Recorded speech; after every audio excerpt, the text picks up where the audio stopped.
Catherine, welcome to the podcast. I am so delighted that you are here today. As I was just mentioning before we pressed record, I've been to hot yoga, I've done a bit of a run, I've done the school run, and I've still got wet hair. So there we go. But this is real life.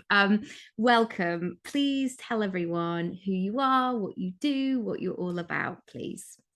Yeah, thank you so much for having me on your show, Nicky. It's great to be able to be on other people's podcasts, especially when you're a podcast host yourself. So thank you so much. My name's Catherine Morgan. I am the author of the Amazon #1 best-selling book, It's Not About the Money. I host my own show on the podcast, In Her Financial Shoes. And really, we have one mission in the world, which is to equip and prepare 1 million women to be financially resilient. So I'm a qualified financial advisor, have been for 20 years. I'm also a certified financial coach. And a lot of the work that we do is supporting women to look at both sides of their relationship with money. So how we feel about money, but then also the practical steps of how they can build wealth in their business. Well, firstly, from a listener point of view, I want to say thank you for joining this conversation and beginning it, especially in the UK. And just as I was thinking in the bathroom earlier, it is so refreshing. And I know people listen from around the world, but it's so refreshing to hear how somebody can talk in pounds sometimes, because I thought even about that shift of the people who talk about finance, they talk in dollars, like the $1 million business. And for most people in the UK, dollar doesn't necessarily resonate. And I was thinking even how that shift, it takes you out of the game. And one reason that many reasons I wanted to speak to you is that what you do, get emotional already, my God, we're 3 minutes in. What you do is you bring the conversation of money into the mainstream where people feel like they can come and sit at the table.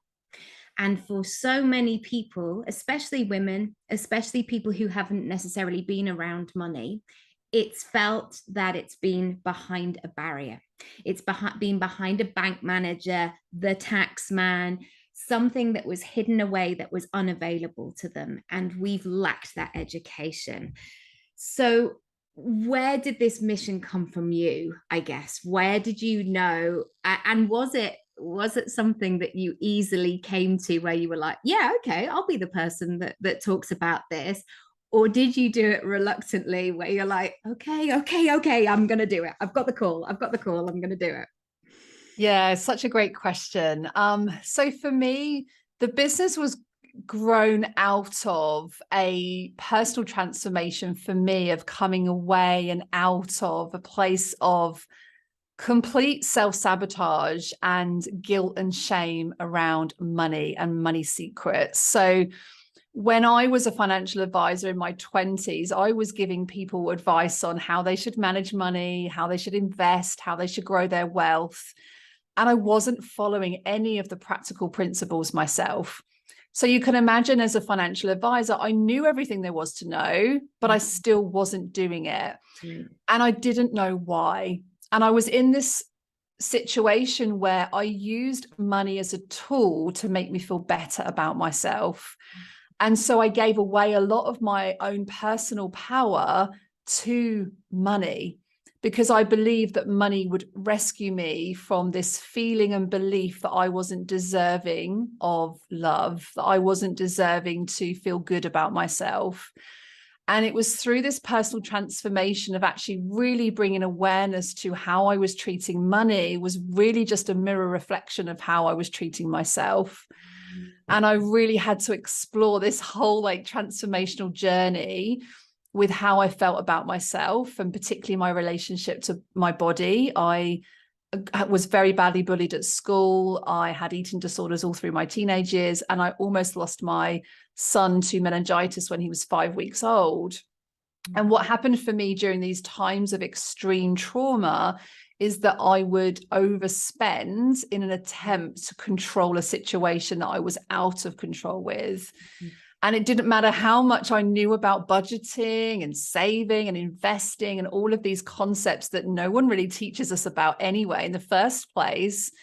it was through all of those things that I actually recognized that it was nothing to do with the practical aspect of money and everything to do with the emotional relationship that we have with money. And how did you begin that transformation and finding your own path through it to the point where not only you began to find that place where you had done that untangling, but had switched into that moment of now it's time to help others? And also, I was going to say, isn't it so refreshing once you start speaking about something that people say, "Oh, me, oh, I felt like that as well." It suddenly releases some of its power. It definitely does. Like, one of the things that we love about the programs that we run in our communities is that there's such an empowerment in hearing it from other people, because it just starts to lift some of the shame that we carry around money, that it's like, it's not just us that, you know, has made these like terrible decisions. And we use this language with ourselves that actually infers a lot of guilt and shame. But the moment for me was when my youngest son he was about a year old. So by that point, we had been through quite an emotional health journey with him, having almost lost him at birth and then again at 5 weeks old. And my eldest was 2.5, 3 years old at the time. And so it was kind of a crazy world, you know, crazy world of having a baby and a toddler in the house. And I was working So 3 in the days a week. weeds of all of that sleep and yeah, all of it. Yeah. And the moment for me was I was in my kitchen and my youngest was crying. I think he was hungry or something. And my eldest was having this massive tantrum. And I was in the kitchen making lunch and I had a knife in my hand. And I, for a split second, just remember feeling like I can't do this anymore. And that was the moment for me where I really felt like something needs to change. And by that point, I had started my business. I'd started the Money Panel, which is our UK business now. I'd started writing about my journey with my relationship with money. And I was like writing these blogs like once a week in the evenings around my children. And I started to build our online community. But at that point, it was really just a hobby business. And it was more quite sort of therapeutic for me more than anything, and just sort of connecting and helping to support other people. And it was in that moment that I just realized that something has to change. And I literally just immersed myself in the world of NLP, neuro-linguistic programming, positive psychology, the trauma of money work. I did so many qualifications, emotional freedom technique, matrix reimprinting, like so many different modalities that helped me to heal my relationship with money. And I just decided that I'm not the only person who feels like this. And actually, many of the beliefs that I carry around money don't even belong to me. They've come from generation upon generation of beliefs that are in our society, that are in our family DNA and our energy systems, from all sorts of influences around religion and social media and friends and communities. And the more I discovered about it and the more I healed my own relationship with money, I went from being like between 30 and 50,000 pounds worth of recurring debt shame cycles to growing a 7-figure business. And I wanted to help other women to be in a position where they were able to see the possibility that exists for them to be wealthy and for them to feel safe, to be able to normalize wealth and have more wealth in their own lives. And wealth for me is not about the amount of money in your bank account. Wealth is a state, it's a feeling. And so you could have £100,000 in your bank account. You could have £1 million in your bank account, but the emotional state that you feel around that money and the connection that you attach to money is the most important thing. And that was when everything changed for me. I just decided that I was going to quit my job. I resigned at the bank and I started growing what was my little side hustle business into a full-time business. And we now run 3 different businesses, actually, all around the world, helping women in different ways to become financially independent. And also we have a lot of impact work that we do in the world around some of the challenges of why women can't get in that situation is because of things like financial abuse. And so we spend a lot of time talking to organizations and supporting charities and causes that are centered around the topics of things like domestic abuse and financial abuse. Yeah. And it runs very, very deep for many, many people. I had a dawning the other day. So I moved to London when I was 18 to go to drama school. And I noticed that I didn't even know any people who had ever made any money as actors, not even a full-time income, like gone and been on stage and been paid for it. And I remember very early that nobody spoke about money, that it was about, well, just do a good job, be kind, give everything that you've got.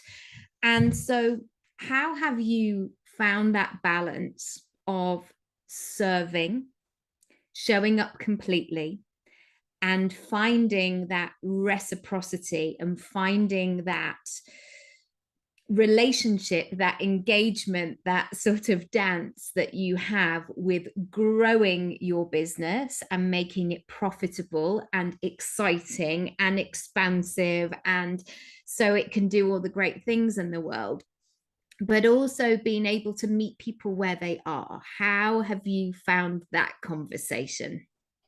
I think the biggest conversation is the conversation with yourself. Mm. Like a lot of people have these money blocks, these feelings of resistance to a couple of things. It might be that there's some resistance to receiving money in exchange for the service that they're offering. And typically for women, that will show up where they're not able to charge enough for their services. They can't raise their prices. They sometimes can't even get started because they feel some kind of cognitive dissonance between, but I want to help you, but I need to also get paid for my time.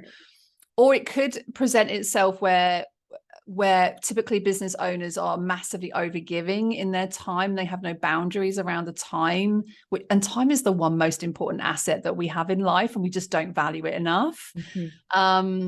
So the receiving kind of wound around money is a really big one, and how you feel about receiving money in exchange for the value that you provide is a really big one. And then the second one is your ability to hold on to that money. So we help a lot of clients in these two areas. One is their ability to be able to receive with ease and flow, and the other is for them to hold on to that money. And we've had clients, for example, who have are making. There was a client called Sophie I worked with this year who was making £30,000 running this VA agency. But she was spending £30,000. And so she never felt like she was actually growing the business and the revenue. And we did some work together around her ability to receive and hold on to money. And it went right back through to childhood and some core beliefs that she was holding on to in her unconscious. These are some of the things that we just not even aware of sometimes, that are in our experiences. And she's now making 100K months, but most importantly, she's holding on to more money. So she's able to put more money in her personal bank account from her business. She can book family holidays now. She's just bought an office for her team to expand. And actually, that none of that was to do with practical steps. It was all to do with how she felt about receiving and holding on to money. And so I feel like when people are in this situation of like, well, how do you do it? Like, what's the practical tips? How do you create this gentle dance between coming from a place of service and supporting your community? Well, you have to really understand, what is it? Where is it that your community is at? And who do you want to help? Like, we can go around the houses on, I want to help all the people, but in the attempt to try and help to serve everybody, you end up serving nobody. And so you've really got to get clear on, if there was one person that was walking into your office one day and asking for your help, what would they need your help with? And how could you best serve that client? And there's always a journey, isn't there? Like when a client needs support with something, maybe that's like building their website, for example, they're always going to be at a different stage of that journey. So there'll be people that are brand new in business, that have a side hustle and they don't have very much money at all to set up that website, all the way through to business owners who have multiple businesses and streams of income, and this is just like a little side website for SEO traffic or something, you know. Yes. It's meeting them with where they're at, but really understanding the needs of your customers, so that you can come from a place of service, but you can also come from a place that brings you joy.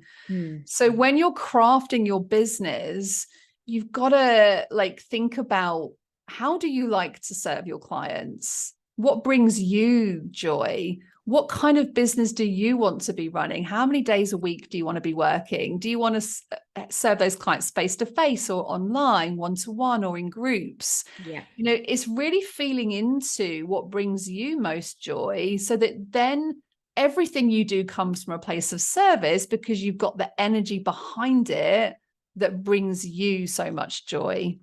And that sense of the ripple effect, that it's not just giving your time for money, as in you go into a supermarket and they pay you whatever for an hour of your time to stack those shelves. It's that sense that when you are a service-based business, that ripple effect can affect generations. I love it when I have clients who said, you know, that hour session that we had 7 years ago, well, I'm doing this, and it's so much. It's lovely. How have you transitioned through that timeline of that acceleration of wealth and felt comfortable to embody and move on at every level? In terms of, I know you spoke that about holding on to it, but from what you've been saying, that this hasn't been a 50-year journey and you're now sitting in your rocking chair. This has been in a relatively short space of time. And I know that in my business, sometimes I've had that, and there's that fantastic book, isn't it, by Gay Hendricks, about upper limit. Sometimes I've made a big jump, and then I've had that sort of fidgety feeling of, you know, we bought this house at the beginning of the year, and I spent a couple of months, definitely, probably even more, having that worthy, like, oh gosh, is this mine? Can I touch this? Can I put that thing on the wall? Should I do X, Y, and Z? What have you done practically to support yourself through that acceleration and that transition, and to be able to work through that game show of the finances so quickly and comfortably?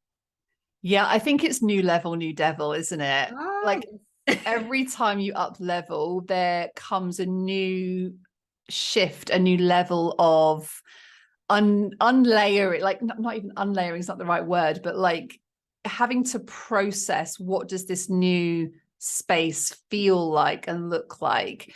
And I'll give you an example of this. Actually, I've just come back from spending a week on Sir Richard Branson's private island at Necker Island in the Caribbean.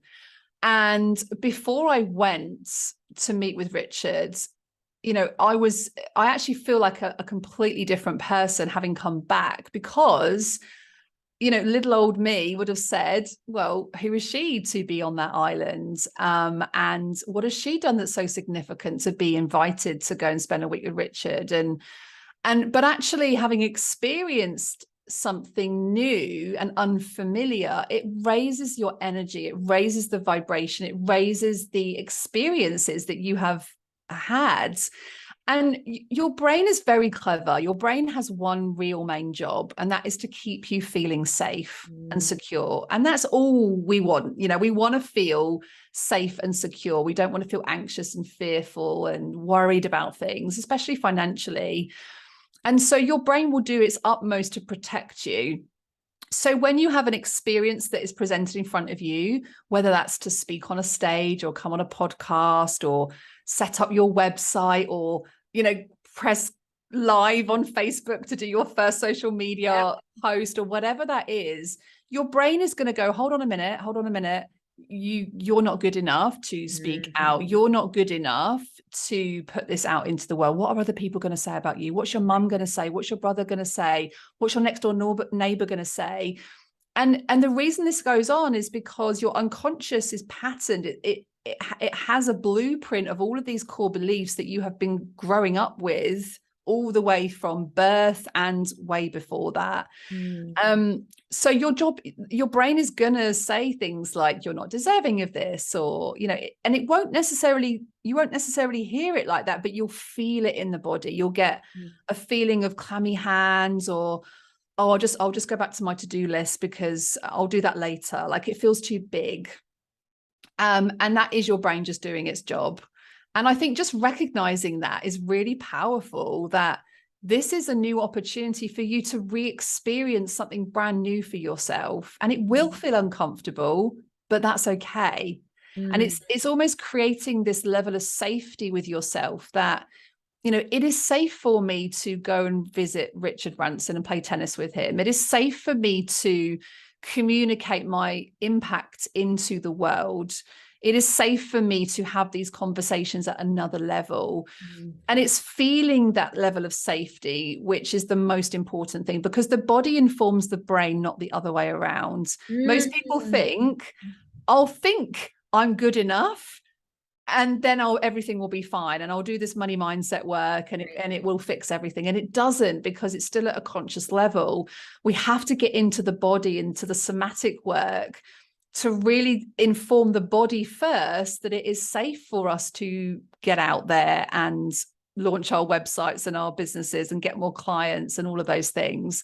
So for me, knowing that connection level with the transformations that are possible for us, the way that shows up for me is just by practicing this on a regular basis. So I use lots of modalities, and I have lots of routines that I say lots of routines. I don't really have many routines, but I have things that I do every single day. For example, every single morning, I always try at some point, it's not always when I first wake up because I have 2 children to get to school in the mornings, but I will try and have an opportunity to reset my body. And that might look like meditation. It might be some exercise. It might just be a simple heart breathing exercise.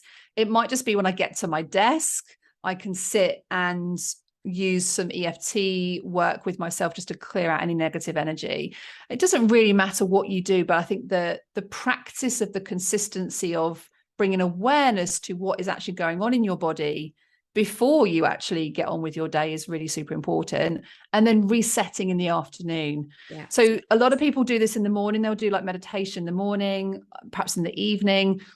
But for me, if you do that, if you have that dedicated time in your calendar to have that body reset, and it could just be a walk on your lunch break. For me, it's walking on the beach. I love being by the water. I love taking my dog out, and it just resets my entire nervous system. And if you can get your nervous system feeling regulated, not dysregulated, you're going to be in a much better position to support the practical implementations of the things that you need to just get done in order to grow your business to that next level. Amazing. I had an interesting moment of that, because I think so many of us carry these things of what would that person say, or what would happen if. And I remember making a big leap in my business, and lots of people said all of the things that I feared, and they said them to my face. It actually happened. And I suddenly thought, okay, and these weren't necessarily people I cared about. And there was something in me that then went, but I still want to do it anyway. So I'm just going to feel even worse if I don't, because I know that I do want to do that. And this leads me on to another question about desire and want and ambition and growth. At the moment, there's a lot of conversation in the news of staying small, staying safe, doing all of those very practical things, which are very sensible and all the rest of it. But I also have a feeling that I am 41 in 2 months' time. And I had a moment at 40 where I thought, I've not done half of the things that I want to do. I've done so many things, and I've knocked my own socks off in so many different ways, but I've got things that I want to do.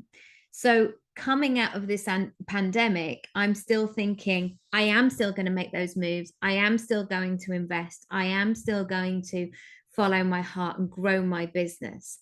How would you, with your professional background, advise people to move forward through that of, yes, listening to their instinct, their desire, their wants, what they know that they're capable of, but also being steady and being in that sense where they feel like they're connected with their nervous system?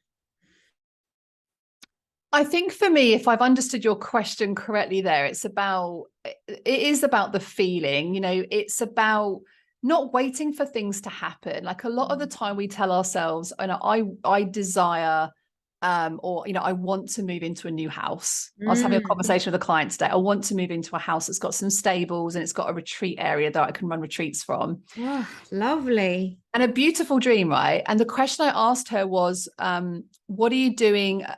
What are you doing to live that life already in the present moment?